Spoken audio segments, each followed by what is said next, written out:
from the laptop to the unit. So meron tayo dito na adapter. Ang tawag dito inline 7. Pero yung ibang dealer, meron silang inline 6, which is same lang. Pero ito lang is updated.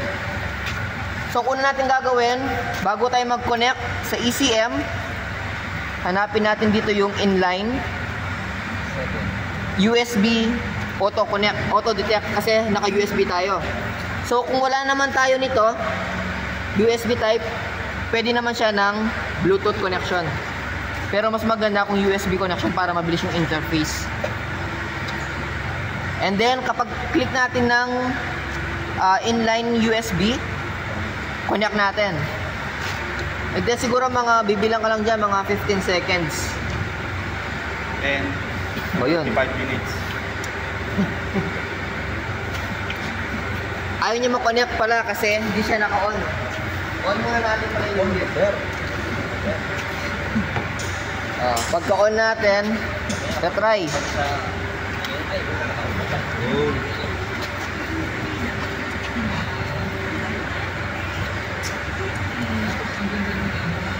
Diyan sa meron wala din kayo na right?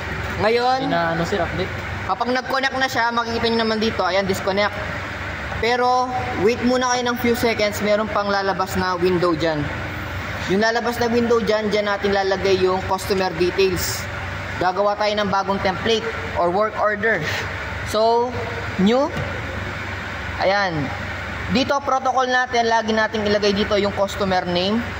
After ng customer name, slash yung unit with the plate number.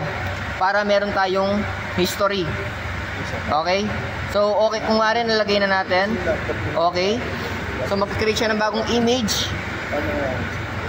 Ito, meron ng serial number kasi yung ECU niya is original pa. Hindi pa napapalitan. Pero once na yan, nag-0, napalitan na yung ECU. Pero pwede naman natin i-encode yung dating serial number sa bagong ECU using Insight. So, continue.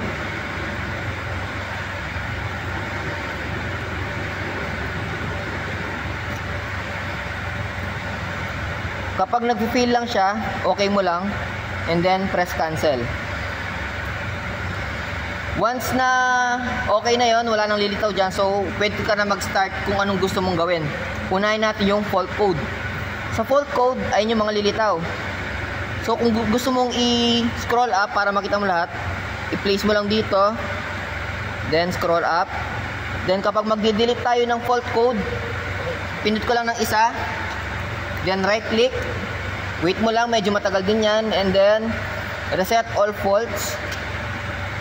Then, click all. Sa Insight, kapag meron kang ginawa na pagbabago sa isang ECU o sa isang feature or system, laging ganito yung lalabas. Eto. Kapag na-delete na niya, ang gagawin niya, ayan. Please turn the key switch off. Kapag na-off na, doon mo pa lang pipindutin yung okay. Then, bibilang ka ng 30 seconds. And 45 minutes daw. Okay.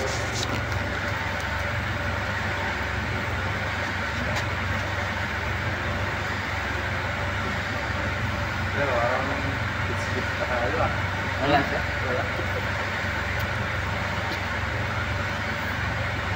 Walang tumama. Ayan, once na tapos na yung countdown, ignition on. And then press okay. Sa Insight, laging ganyan kapag meron kang babaguhin na system ha. Kapag na-delete mo na, okay na yan. Inactive na, ayan. Wait mo lang and then madidelete ng kusa yung mga yan. And then after that, yun, dito tayo sa may data monitor logger.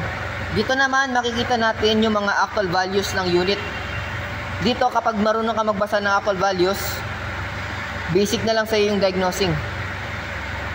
So dapat alam mo yung mga standard values bawat sensor. Kung ilan yung voltahe niya, kung ilan yung pressure na dapat dumadaloy sa kanya. Meron naman siyang actual, meron siyang yung target. May actual, may target naman dito. Kaya pala din lumalabas kasi dapat i-close mo muna tong fault code Nasa likod siya. Ayun. So, lagi tayo sa may all parameters.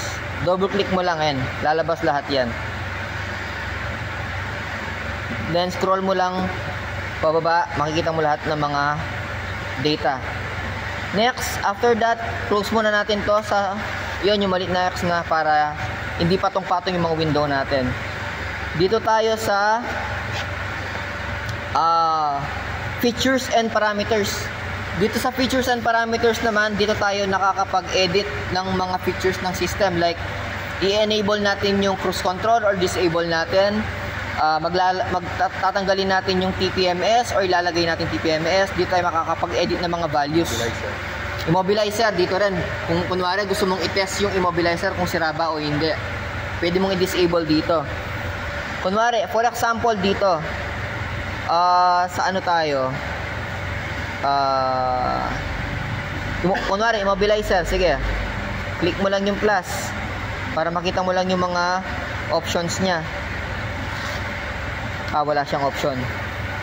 Ayun, kunwari ito, yan, makikita yung mga option. Dito sa immobilizer wala yan. So ang gagawin mo, kung gusto mo siyang naka-disable siya ngayon, ha, kung gusto mo siyang enable, pinutin mo to and then enable. Ito yung dati niyang original bago mo siya inedit. Ito na yung bago. Ngayon, hindi pa yan mag-enable kasi dapat mo siyang i-right click and then send to ECM. Kapag na-send to ECM mo, lalabas ulit yung 30 seconds. I-off mo muna and then 30 seconds ulit bago mo i-on. Pero hindi na natin i-send yan para hindi tayo magka-problema sa unit. Wala naman yung immobilizer. Wala naman yung immobilizer din yan, eh. Okay? So, after nan, i-close natin agad to para hindi pumapatong yung mga windows. Dito tayo sa work order. Sa work order, dito natin makukuha yung insight data log. Oo, history niya. Yung in-explain kanina. Sino to? CDO? Sir Aurelio yan. Wait lang. Okay. Tandaan natin kapag pinindot natin yung work order, itong pinakauna lagi yung pinipindot natin kasi ito yung pinaka-recent at ito yung active na ini-scan natin. So para makakuha tayo ng insight data log, pindutin lang natin itong plus para bumaba yung options nya. Lagi tayo sa initial kasi meron iba dyan may final, pero dapat sa initial tayo. Click mo lang and then right click, export image. Hindi siya export all images. Pag ito ay pinindot mo, Excel file yan. Pag ito na yung pinindot mo nung una, yung export images lang, ito yung kailangan natin, which is an EIF file. Ay makikita nyo, dapat EIF file yan. Kasi hindi mo open yung Excel file. Ma-open mo siya, pero mahirapan kang magbasa ng mga data. So, lagi natin linalagay sa desktop para hindi ka maligaw. And then, lagay mo dito, kunwari, Tornado 6.1. 6.1C para meron ka lang reference. Okay? And then, punta tayo sa desktop. Ayun, 6.1C. Pag magbabasa ka ng image, enter mo lang, lagi tayong copy and replace. Okay. Yung pinakauna pa rin, ayan. And then, right click mo lang yung initial ulit. Tapos, analyze image.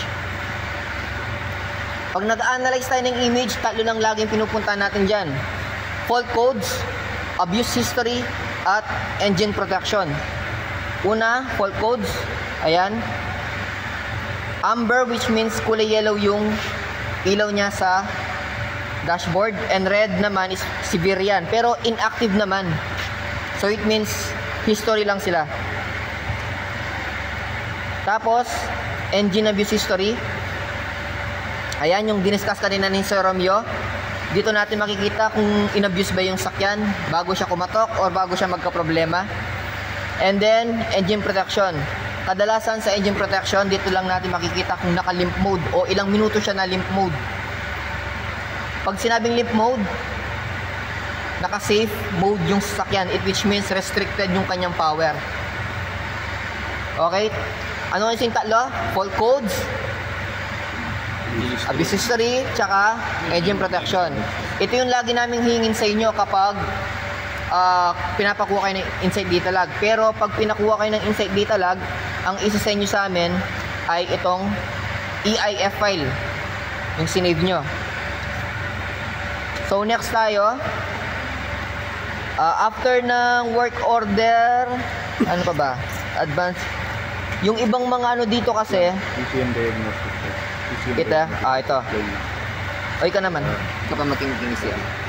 Dito sir, kung di ba may ano din yung makakapag-action test ka dito kagaya ng DPF regeneration sa mga top lander natin tsaka sa mga thunder.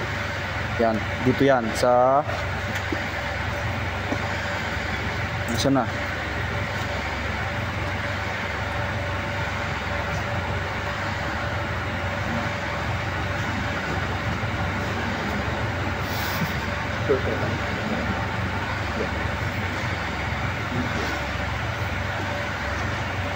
Ay, hindi siya lumilitaw kasi pala wala namang DPF tong ano. Pero kung meron DPF yung unit tulad ng thunder tsaka top lander, dito lilitaw yan.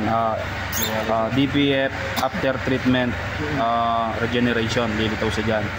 Ito, sino na nakapag cylinder cut off test sa inyo? Yung hindi ka nag-open ng mga injector or nagtatanggal ng mga socket ng injector, gamit mo itong Insight, malalaman mo kung may problema kung anong cylinder ang may problema sa unit mo. Kung anong injector sir. Oo, matitesting natin ngayon. Sige, start mo sir. Ayan, umaandar na yung unit. I-click nyo lang yung cylinder cut off. Yan. Tapos lilitaw dito yung mga cylinder. Pwede ka nang mag-start dyan. Pakinggan nyo yung engine ha. Pakinggan nyo yung engine. Ika-cut off natin yung number 1. Diba bumaba yung minor nya? It means okay yung number 1.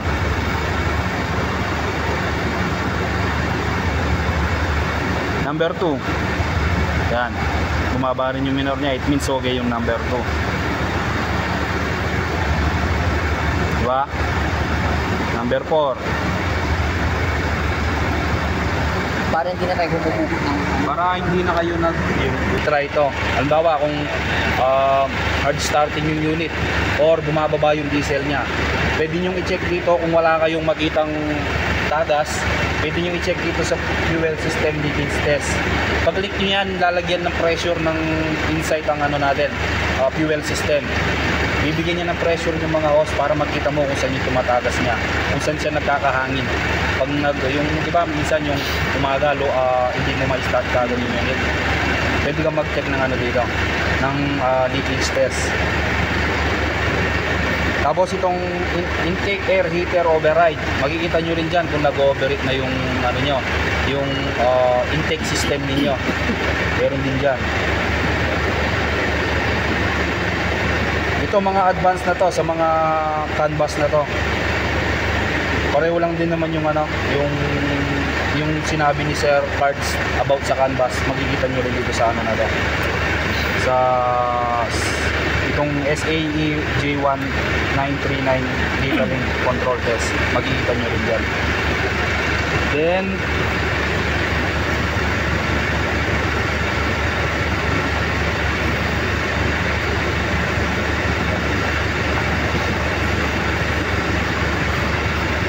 yun na, di ba na-explain na yung mga to? Ito kasing calibration selection, yung mga na binibiling license ng mga dealer kagaya nyo, hindi pwedeng hindi pwedeng makapag calibrate, hindi pwedeng reprogram. Mga parameter settings Hindi, pwede siya. Pwede parameters. Pwedeng parameter settings, pero hindi ka pwedeng mag-program ng ECU. Conforme na lang kung bibili ka ng Pro ba? Bibili ka ng basta kasi tatlo yung license nito eh. Pro license. Yung sa inyo, ano yung inaano nyo? Parang light lang yun. Light lang, no? Pag light, nakakapag-delete ka, features and parameter test ka, nakakapag-send to ECM ka, pero hindi ka makapag-calibrate. Pero pag Pro, yung itong ginagamit namin na to, pwede kang mag-calibrate ng yung ECU. Diba, yung unit is nasiraan ng ECU, sira yung ECU. Umorder kayo ng ECU dito sa sa parts. Tapos basta may Pro kayo, kahit kayo na lang yung mag-program din sa ECU nun. Mapag-program niyo siya.